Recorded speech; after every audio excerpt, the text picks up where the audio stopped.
चलिए आइए question number 1 से हम लोग देखते हैं। आज हम लोग पढ़ेंगे प्रतिशत चैप्टर। प्रतिशत चैप्टर आज हम लोग अध्ययन करेंगे। ठीक, आते हैं क्वेश्चन पर। सबसे पहले कि एक संख्या का 32%, एक संख्या का 32% 56 है, तो वह संख्या क्या होगा। हमसे पूछ रहा है कि वह संख्या क्या होगा। तो आइए सबसे पहले प्रतिशत चैप्टर में हम किसी को भी 100% अपने आप में मान लेते हैं। जैसे कि ये मार्कर है, ये भी 100% में अपने आप में मार्कर है। ठीक, उसी तरह में से हम लोग कोई भी क्वेश्चन को 100 मानकर अपने आप में चलेंगे। तो देखते हैं, एक संख्या का 32% 56 है, तो एक संख्या मान लेते हैं कि 100 है। क्या है? 100 है। हम मान लेते हैं कि एक संख्या हमारे पास 100 है और एक संख्या का 32%, एक संख्या का 32%, तो 100 का 32% 32 होता है। और एक बार ध्यान दीजिएगा कि हमारे प्रश्न में कहीं ना कहीं किसी जगह एक निश्चित राशि दिया होगा और निश्चित राशि की तुलना निश्चित राशि के साथ करना है और जिसको पूछे उसको गुना कर देना है, बस आपका आंसर मिल जाएगा। तो ध्यान दीजिए, एक हमारा निश्चित राशि देखते हैं कौन है। तो एक संख्या का 32% 56 है, तो 56 क्या है? एक संख्या का 32% 56 है, तो 56 हमारा हो गया एक निश्चित राशि। क्या चीज का निश्चित राशि है? एक संख्या का 32% का। क्या चीज का? 32% का। तो संख्या की तुलना संख्या तो 32% है, तो 56 किसका है? 32%। तो 32% की तुलना 32% से अब हमसे पूछा कि वह संख्या क्या होगा। तो संख्या मैंने कितना माने? 100 माना मैं, तो 100 से गुना। अब कटा दीजिए, 8 चौके 32, 8 7 56, 25 चौके 100, अब 25 7 175। बस यही तो पूछ ही रहा है आपका ऑप्शन सी। क्लियर? और समझ में आया फ्रेंड्स? एक बार और देख लेते हैं, कोई बात नहीं है, एक बार और क्लियर कर लेते हैं। ध्यान दीजिएगा, हम बार बार बोल रहे हैं कि प्रश्न में कहीं ना कहीं एक निश्चित राशि दिया रहेगा और हम निश्चित राशि की तुलना निश्चित राशि के साथ करेंगे और जिसको पूछे उसको गुना करेंगे, बस आंसर हमारा प्राप्त हो जाएगा। तो देखते हैं कि एक निश्चित राशि कौन है। तो एक संख्या का 32% 56 है। 56 क्या है? एक निश्चित राशि है, तो एक निश्चित राशि है 56। तो मैंने बोला कि किसी भी संख्या को सबसे पहले उस अपने आप में 100 होता है। तो एक संख्या मैंने 100 माना, इसका 32% होता है, 100 का 32% होता है 32। तो ये 56 एक निश्चित राशि है, तो निश्चित राशि की तुलना निश्चित राशि के साथ। आपसे पूछा कि वह संख्या क्या होगा, तो संख्या हम 100 माने तो 100 से गुना। संख्या पूछा हमसे तो संख्या माने 100, तो 100 से गुना। बस कटाएं, 8 चौके 32, 8 7 56, 25 चौके 100 और 25 7 175। Answer clear. नेक्स्ट दूसरा हम ध्यान देते हैं, नंबर 2 में चलते हैं। चलिए अब क्वेश्चन नंबर 2 में चलते हैं। क्वेश्चन नंबर 2 में है कि अयस्क में 25% शीशा है और 80 केजी शीशा पाने के लिए कितने केजी अयस्क की जरूरत है। तो ध्यान दीजिए, अयस्क हम बोले किसी को भी अपने आप में 100% मानना है, तो पूरा अयस्क जो है, अयस्क हम मान लेते हैं 100। अयस्क कितना मान लेते हैं 100, जिसमें से 25% शीशा है, 25% शीशा है। तो हम 100 का 25% निकाल लेंगे तो परसेंट उड़ाने के लिए नीचे 100, तो इस 100 से इस 100 खत्म, तो निकला कितना 25। तो 25 क्या है शीशा है, जिसमें से कि 25% शीशा निकल गया। अब प्रश्न में कहीं ना कहीं एक निश्चित राशि दिया है, तो एक निश्चित राशि ढूंढो।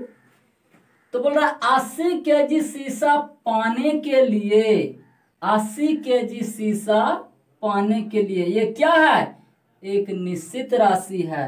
क्या है एक निश्चित राशि है, क्या चीज का शीशा का। तो हम क्या बताएं कि जो चीज का निश्चित राशि दिया रहेगा उसी की तुलना उसी से करना है, और जिसको पूछे उसको गुना कर देना है। तो ये चीज दिया हुआ है निश्चित राशि शीशा का, तो शीशा का तुलना शीशा से।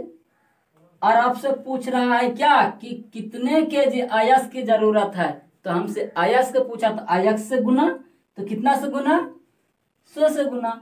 तो 25 चौके 100, 8 चौके 32, 320 केजी अयस्क की जरूरत था।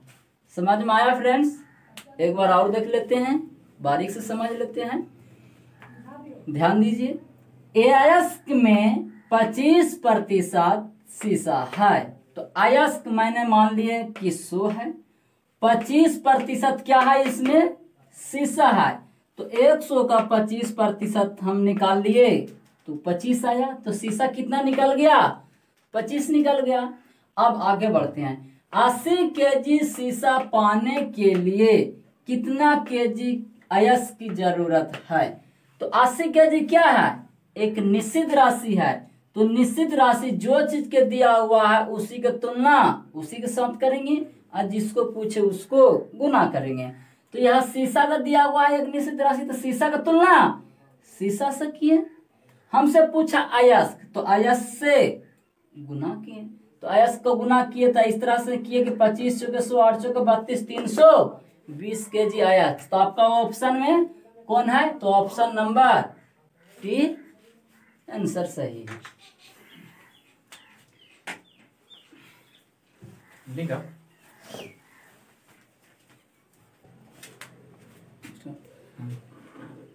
आइए अब क्वेश्चन नंबर 3 में चलते हैं। क्वेश्चन क्या क्या रहा है ध्यान दीजिए। एक चुनाव में 2 प्रत्याशियों में से एक को 40% मत मिले और वह 100 मतों से हारता है, तो मतों की कुल संख्या क्या है। मतलब एक चुनाव हुआ जिसमें से कि एक आदमी को 40% मत मिलता है और वह 100 मतों से हार जाता है, ठीक। तो मतों की कुल संख्या, तो हम मान लेते हैं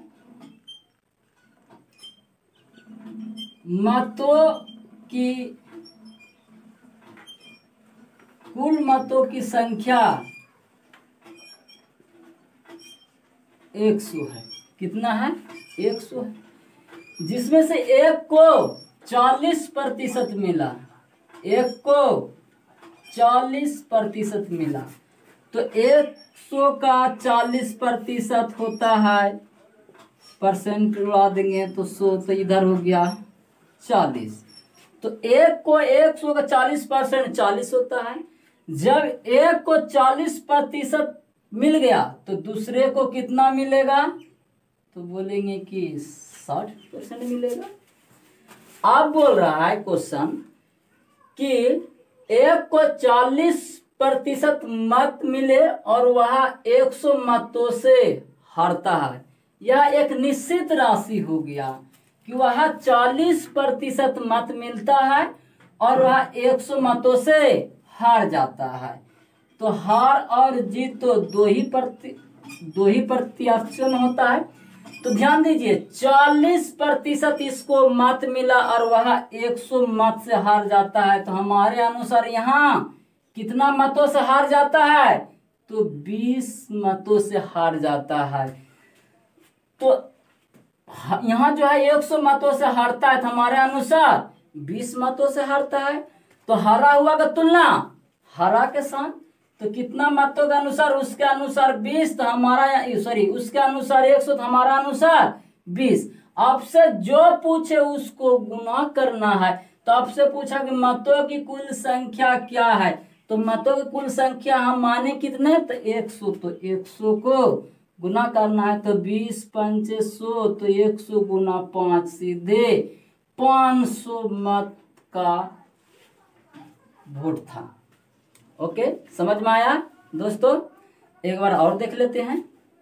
चलिए, बस कोई बात नहीं है, कितना भी बड़ा क्वेश्चन रहे, कितना भी घुमा के दे, बस आराम से इसी तरह आसान से, जो कि 15 से 20 सेकंड में हल कर देंगे।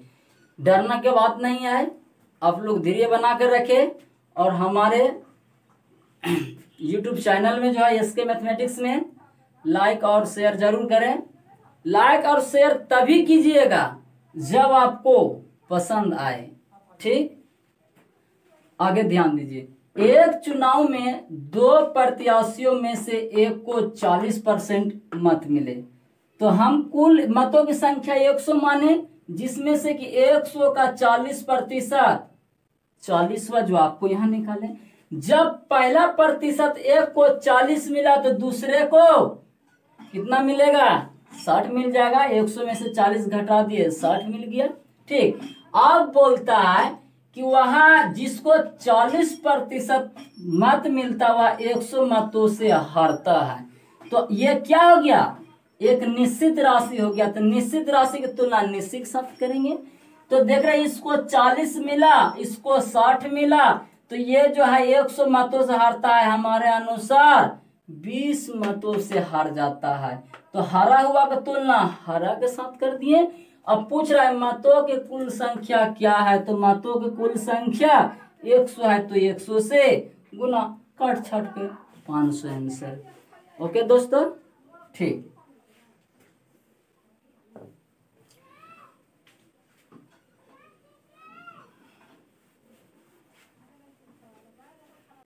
सवाल आपसे कह रहा है कि एक विद्यालय में लड़कों का 10%, लड़कों का 10%, तो परसेंट उड़ा देंगे तो नीचे 100। अब लड़कियों के 1/4 के बराबर है, लड़कियों के 1/4 के क्या है, बराबर है। ठीक, तो इससे 1 0 से 1 0, आर पार है दोनों बराबर को, तो हम काट ही सकते हैं। तो 2 दूनी 4, 2 से 5, कोनो दिक्कत? आपसे हमको अनुपात पूछ रहा है कि लड़कों और लड़कियों का अनुपात क्या होगा। तो लड़का और लड़कियों का अनुपात, तो ध्यान दीजिए, ये बटे के नीचे है और ये भी बटे के नीचे है, बस वही हो जाएगा इसी का 5:2 आंसर। कोनो दिक्कत नहीं। जब बटे में नहीं रहता तब दोनों आपस में बदल जाता। जब बटे में नहीं रहता तो दोनों आपस में बराबर रहता, दोनों आपस में बदल के लिखते। लेकिन देख रहे हैं कि यहाँ बटे में है, यहाँ भी बटे में है, तो सेम टू सेम उसी का ही अनुपात हो जाता है जो बटे वाला है। ठीक है, समझ में आया? ठीक है, समझ गए सब? ठीक है, एक बार और हमारे तरफ से समझ लीजिए। बोल रहा है एक विद्यालय में लड़कों का 10% लड़कियों की संख्या के 1/4 के बराबर है। तो लड़कों का 10% निकाल लिए, 1/5, ये सॉरी 1/10 आया। लड़कियों का 1/4, ये दोनों आपस में क्या है, बराबर है। तो इससे 1 0 से 1 0 कटाए, 2 से कटाए आर पार, तो 2 से यहाँ हो गया 2 दूनी 4, 2 से कटाए तब 5। देख रहे हैं कि लड़कों का 1/5 बचा, लड़कियों का 1/2 बचा। अब हमसे ये दोनों का लड़का और लड़की का अनुपात पूछा है, तो लड़का का अनुपात हो गया 1/5 है तो यही अनुपात हो जाएगा, लड़की का है 1/2 तो 2 ही अनुपात हो जाएगा। अगर बटे में नहीं रहता दोनों आपस में बदल जाता। ठीक,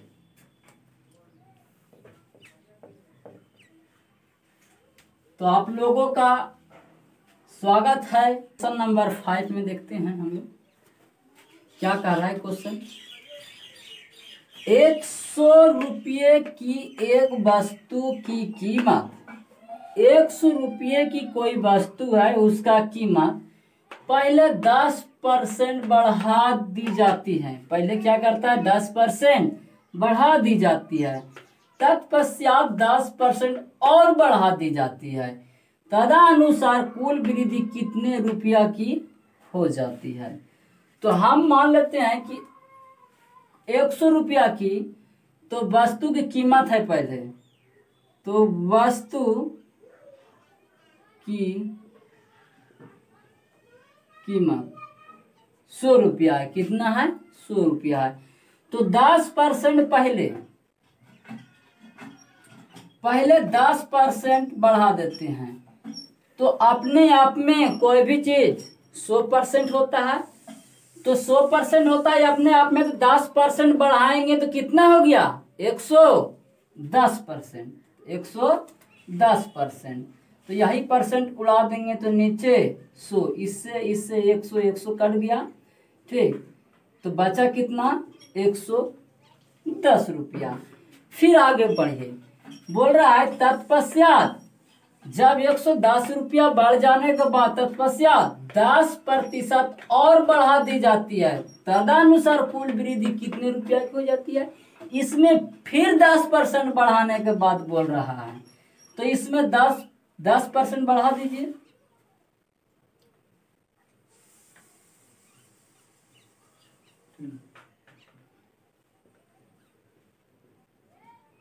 तो पहले कितना था, 100 था, उसके बाद 10% बढ़ाने के बाद 110 हो गया, फिर 110 में से 10% बढ़ा दिया, तो अपने आप में 100% रहता है, 10% वृद्धि कर देने के बाद 110% हो गया। तो प्रतिशत उड़ा देंगे तो नीचे 100, तो 1 0 से 1 0 और यहाँ 1 0, तो 11 गुना 11 कितना होता है, 121। तो बोल रहा है कि कुल वृद्धि कितना हो जाती है। तो पहले था कितना, 100, अब 100 से बढ़कर कितना हो गया, 121। तो कुल वृद्धि कितना हो गया, तो कुल वृद्धि हो गया आपका 21 रुपया। आंसर आपका कहाँ है 21 रुपया, तो ऑप्शन बी में 21 रुपया। समझ में आया, ठीक है। आप लोग का ये समझ में आया है फ्रेंड्स, ठीक है, समझ गए। देखते हैं दूसरा तरह से भी, अगर आप लोगों का इस तरह से सवाल आए और सवाल दिया रहे तो ज्यादा डरने की कोई बात है नहीं। आप एक चीज यूज कीजिएगा, x प्लस या माइनस, फिर प्लस या माइनस y प्लस या माइनस x इंटू वाई बटे 100। अब इसका यूज कर सकते हैं डायरेक्ट, हम कितना प्रतिशत वृद्धि हुआ हम इससे पता कर सकते हैं। अच्छा, ये प्लस माइनस के अर्थ आप समझ रहे हैं, ध्यान दीजिए।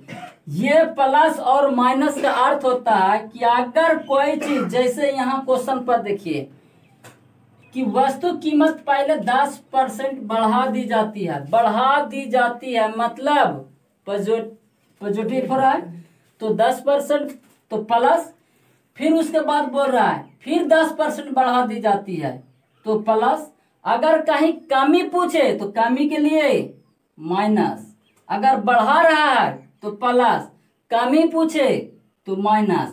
लेकिन यहाँ बच्चा कंफ्यूज रहता है कि यहाँ प्लस दे कि माइनस दे, प्लस दे कि माइनस दे, लेकिन कंफ्यूज होने की कोई बात नहीं है, बिल्कुल नहीं डरिएगा।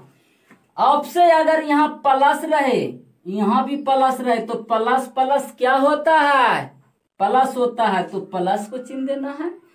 माइनस रहे प्लस रहे तो माइनस प्लस क्या होता है, तो माइनस होता है, तो माइनस को चिन्ह दीजिएगा। ठीक है, अगर दोनों तरह माइनस रहे, यहाँ भी माइनस रहे, यहाँ भी माइनस रहे, तो माइनस माइनस क्या होता है, प्लस होता है, तो प्लस देना। अब कंफ्यूज दूर। ठीक है, तो आइए इस में हम लोग बैठाते हैं। तो पहले क्या किया, 10% बढ़ा दिया, तो 10 लिख दिए, प्लस तो हम लोग तो पहले लिख ही नहीं सकते हैं। उसके बाद ध्यान दीजिए, क्योंकि वो पहले से प्लस तो प्लस ही रहता है।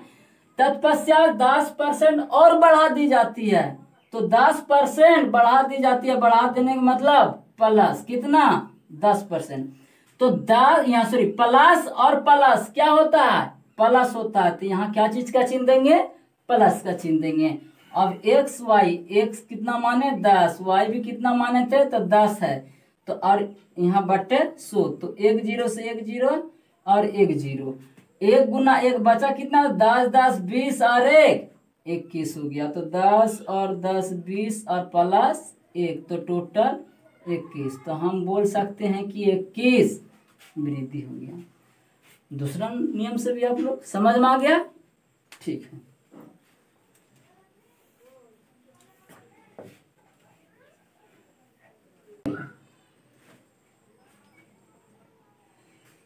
आइए तब बिना टाइम लॉस किए हुए क्वेश्चन नंबर 6 को देखते हैं।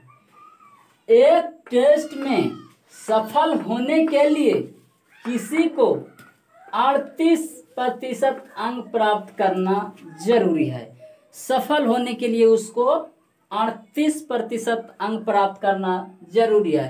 तो 45 अंक में उत्तीर्णांक क्या होगा, तो ध्यान दीजिए, हम बोलते हैं कि पहले अंक हम लोग का एग्जाम कितना अंक का होता है, तो बोलेंगे कि 100, मान लिया कि 100 अंक हम लोग का एग्जाम का पेपर था, जिसमें से कि उत्तीर्ण कितना प्रतिशत था, तो 38%। कितना था, 38%। उत्तीर्ण हो गया आपका जाके 38%। ठीक है, प्रश्न में कहीं ना कहीं एक निश्चित राशि दिया हुआ है, तो एक निश्चित राशि देखिए, तो 45 अंक में कितना उत्तीर्ण होगा, तो 45 क्या है, एक अंक के कोई निश्चित राशि है, तो निश्चित राशि के तुलना निश्चित राशि के साथ अब पूछ रहा है कि 45 अंक में कितना उत्तीर्ण होगा, कितना उत्तीर्ण होगा, तो उत्तीर्ण कितना हुआ 38, तो 38 से गुना। अब कटा दीजिए, तो पढ़ेंगे कितना, 9 5 से कटाए तो 5 9 45, 20 5 100, 2 से कटाइए 10, यहाँ हो गया 19, 19 नाम में 171 और एक अंक के बाद 10 मतलब, तो बोलेंगे कि इतना अंक सफल हुआ। समझ में आया, एक बार और देख लेते हैं। एक टेस्ट में सफल होने के लिए किसी को 38% अंक प्राप्त करना है, तो हम मान लिए कि मेरा अंक 100% का होता है, मतलब 100 का होता है, जिसमें से कि 38% अंक क्या प्राप्त होता है उत्तीर्ण के लिए, तो उत्तीर्ण 38, जिसमें से कि 45 अंक में उत्तीर्ण जो होता है वो कितना है, तो 45 एक निश्चित अंक दिया हुआ है, तो निश्चित के तुलना, अंकों का तुलना अंक से किया है, और उत्तीर्ण पूछ रहा है तो उत्तीर्ण को गुना कर दिए हैं, तो कटाए तो आपका आ गया 17.10 आंसर। ठीक है गाइस,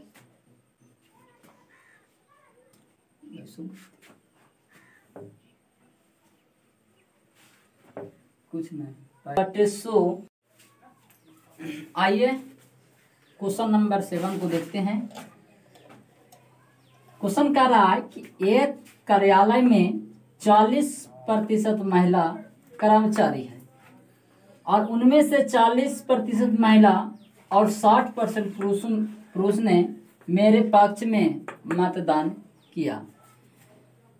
तदनुसार मेरे मतों का प्रतिशत कितना प्रतिशत रहा है। ठीक है, तो आइए कि कार्यालय में कुल कर्मचारी मान लेते हैं 100 है, कितना है 100 है, जिसमें से कि 40% महिलाएं हैं, 40% क्या है, महिलाएं हैं। तो 100 का 40% निकालेंगे तो 40 होगा, 100 का 10% निकालेंगे तो 10 होगा, 100 का 5% निकालेंगे तो 5 होगा। 100 का कितनों भी प्रतिशत निकालेंगे, 10 निकाले, 15 निकाले, 50 निकाले, उतना ही होता है। तो 100 का 40% कितना होता है, तो 40 ही होता है। जिसमें से कुल कर्मचारी 100 है, महिला 40 है, तो पुरुष कितना, पुरुष हो गया 60। क्लियर। अब ध्यान दीजिए, अब आगे बोल रहा है कि 40% महिलाओं और 60% पुरुष ने मेरे पक्ष में मतदान किया। तो महिला का है 40%, तो महिला 40 था, तो 40 का 40% निकाल देंगे, तो आपका हो गया जाके इधर 4 चौके 16। और पुरुषों का 60%, तो पुरुष कितना था, 60 था, इसका 60% निकाल देंगे, तो प्रतिशत उड़ाएंगे तो बटे 100, 1 0 से 1 0, 1 0 0 छत्ता के 36। तो इस तरह से दोनों को जोड़ देंगे तो टोटल मिलाकर हो गया 52। तो महिला और पुरुष मिलकर 52 व्यक्ति हो गया, जिसमें से हमको पूछ रहा है कि मतदान किया, तदनुसार मेरे मतों का प्रतिशत कितना रहा। तो कितना रहा प्रतिशत, तो संख्या हो गया 52, तो संख्या का तुलना संख्या से करेंगे, प्रतिशत निकालेंगे तो 100 से गुना करेंगे, तो बोलेंगे इतना प्रतिशत। तो 100 से 100 तो बचा कितना, 52% आंसर। तो आपका 52% किस में है, तो ऑप्शन नंबर डी सही है। समझ में आ गया फ्रेंड्स, ठीक है। आगे देखते हैं।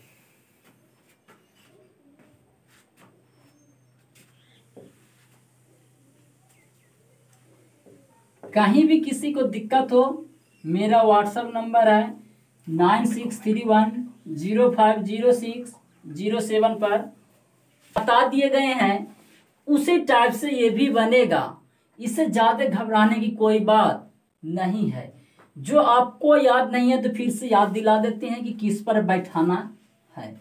तो आपको कभी बताए होंगे कि plus minus x plus minus y plus minus x into y बटे 100, बस यही फॉर्म पर आप बैठा दीजिए, आपको आंसर तुरंत मिल जाएंगे। तो सबसे पहले ध्यान दीजिए, मैथ है दोस्त, कई तरह से कई नियमों से बनेंगे।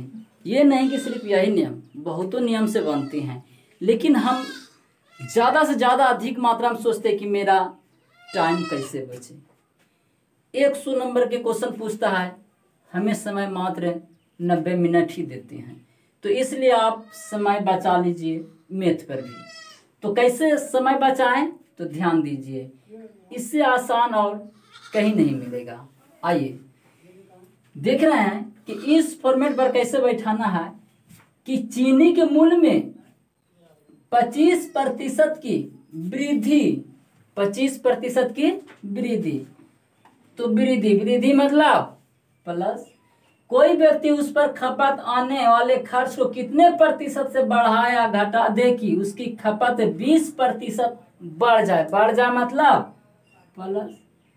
अब ध्यान दीजिए, प्लस प्लस क्या होता है, तो प्लस होता है, और x इंटू वाई, एक्स के मान माने 25, वाई के मान 20, तो x इंटू वाई बटे 100, तो 20 पंचे 100, 5 से ही 5, तो बोलेंगे 25 और 20 45, 45 और 5 50, तो बोलेंगे सीधे 50% आंसर।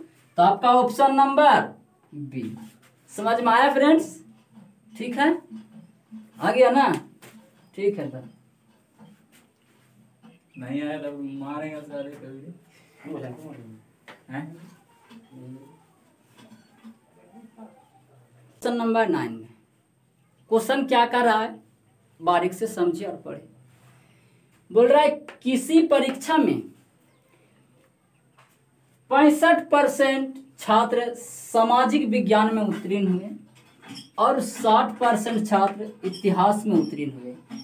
यदि दोनों ही विषयों में उत्तीर्ण होने वाले छात्रों का प्रतिशत 40 हो, कितना हो, 40 हो, तो कुल छात्रों की संख्या क्या रही होगी। हमसे पूछ रहा है कुल छात्रों की संख्या क्या रही होगी जब 90 छात्र दोनों में अनुत्तीर्ण रहे। दोनों में क्या रहे, अनुत्तीर्ण रहे। तो आइए कैसे बनते इस पर ध्यान दीजिए। घबराने की कोई बात नहीं है, दिखने में बहुत बड़ा है लेकिन हिसाब बहुत छोटा है। ध्यान दीजिए, सबसे पहले एक डायग्राम बना लेते हैं। ठीक, आइए ये डायग्राम मान लेते हैं ये 100 का है। कितना का है, 100 का है। ये उत्तीर्ण का है। किसका है, उत्तीर्ण छात्र का है। ठीक, बोल रहा है कि किसी परीक्षा में 65% छात्र सामाजिक विज्ञान, 65% सामाजिक विज्ञान, सामाजिक विज्ञान में 65% छात्र और 60% छात्र इतिहास में, 60% छात्र इतिहास में। ठीक है, अब आगे, यदि दोनों विषयों में ही उत्तीर्ण छात्रों वाले छात्रों का प्रतिशत 40 हो, तो सामाजिक विज्ञान यहाँ से यहाँ तक हमको सामाजिक विज्ञान हो गया, यहाँ से यहाँ तक में हमको इतिहास हो गया। 2 विषय है। अब ये जो दोनों घर जो रहा है, दोनों घर पर आ रहा है, ये इतिहास का भी है और सामाजिक विज्ञान के भी है। तो इसमें से कितना प्रतिशत है दोनों विषय में, तो 40%। तो 40 लिख दिए। सामाजिक विज्ञान में 65% है, तो केवल सामाजिक निकालेंगे तो 65 में से 40 घटा देंगे तो केवल 25 सामाजिक विज्ञान, केवल 25। उसी तरह इतिहास में 60%, तो इतिहास यहाँ से यहाँ तक ना है, तो इसमें से 60 में से 40 घटा देंगे तो केवल इतिहास में 20 छात्र, केवल इतिहास में 20 छात्र। पूछेगा केवल सामाजिक विज्ञान में तो 25। अब पूछेंगे कि टोटल सामाजिक में तो कितना, यहाँ से यहाँ आ रहा है तो 40 और 25 65%। पूछेंगे टोटल बताइए इतिहास का, तो 40 और 20 60%। ये हो गया आपका उत्तीर्ण छात्र का डायग्राम। तो अब टोटल को जोड़ लेंगे तो 25 + 40 + 20, ये हो गया उत्तीर्ण छात्र। क्या हो गया, उत्तीर्ण छात्र का। तो टोटल हो गया 20 और 40 60 और 25 85। तो अनुत्तीर्ण कितना हो गया, तो अनुत्तीर्ण आपका हो गया, अनुत्तीर्ण छात्र हो गया कितना, तो 100 माने थे टोटल, जिसमें से कि 85 उत्तीर्ण हुआ, तो अनुत्तीर्ण हो गया 15। अब आपका अनुत्तीर्ण हो गया 15। तो हम बार बार बोलते आ रहे हैं कि आपका प्रश्न में कहीं ना कहीं किसी भी जगह एक निश्चित राशि दिया रहेगा, तो निश्चित राशि की तुलना निश्चित राशि के साथ करना है और जिसको पूछे उसको गुना कर देना है। तो निश्चित राशि आइए देखते हैं कहाँ है। तो बोल रहा है जब 90 छात्र दोनों में अनुत्तीर्ण रहे, 90 छात्र दोनों में अनुत्तीर्ण रहे, तो अनुत्तीर्ण की तुलना अनुत्तीर्ण से, तो किससे, 15 से। और जिसको पूछे उसको गुना। तो पूछ रहा है कि कुल छात्रों की संख्या क्या रही है, कुल छात्रों की संख्या क्या, तो कुल कितना माने, तो 100 माने, तो 100 से गुना। 15 × 6 = 90, तो 100 गुना 6 600 आंसर। तो बोलेंगे कि 600 कुल टोटल। तो आपका option number A all right सही है। समझ में आया कि एक बार फिर समझाते हैं? चलो एक बार फिर समझाएं। आइए, किसी परीक्षा में 65% छात्र सामाजिक विज्ञान में और 60% छात्र इतिहास में उत्तीर्ण हुए। तो एक सबसे पहले हम डायग्राम बनाए हैं, जो डायग्राम 100 बच्चे का है, 100% मान के चले हैं। तो सामाजिक विज्ञान में 65%, इतिहास में 60% उत्तीर्ण हुए हैं, और दोनों विषय में 40% उत्तीर्ण हुए हैं। तो टोटल मिला के देखते हैं केवल सामाजिक विज्ञान में कितना होगा। तो 65 में से 40 घटाए तो 25 आया। केवल इतिहास में पूछे तो 60 में से 40 घटाए तो 20 आया। तो बोलेंगे केवल सामाजिक में बताइए तो 25, बोलेंगे केवल इतिहास में बताइए तो बोलेंगे 20, बोलेंगे दोनों विषय में उत्तीर्ण तो 40। तो इसी तरह से तीनों को हम जोड़ दिए तो आपका टोटल उत्तीर्ण 85 हो गया। तो बोलेंगे कि 85 उत्तीर्ण हुआ तो अनुत्तीर्ण कितना, तो अनुत्तीर्ण छात्र हो गया 100 में से 85 घटा दिए तो 15 अनुत्तीर्ण हो गया। तो आपका प्रश्न में दिया हुआ कि जब 90 छात्र दोनों में अनुत्तीर्ण रहे तो ये क्या चीज का निश्चित राशि है, अनुत्तीर्ण का है। तो अनुत्तीर्ण की तुलना अनुत्तीर्ण से पूछ रहा है कि कुल छात्रों की संख्या क्या होगी। तो छात्र माने थे कुल 100, तो 100 से गुना 15 छः के 90, 6 गुना 100 600। क्लियर फ्रेंड्स, समझ गए? ठीक है, आगे बढ़ते हैं।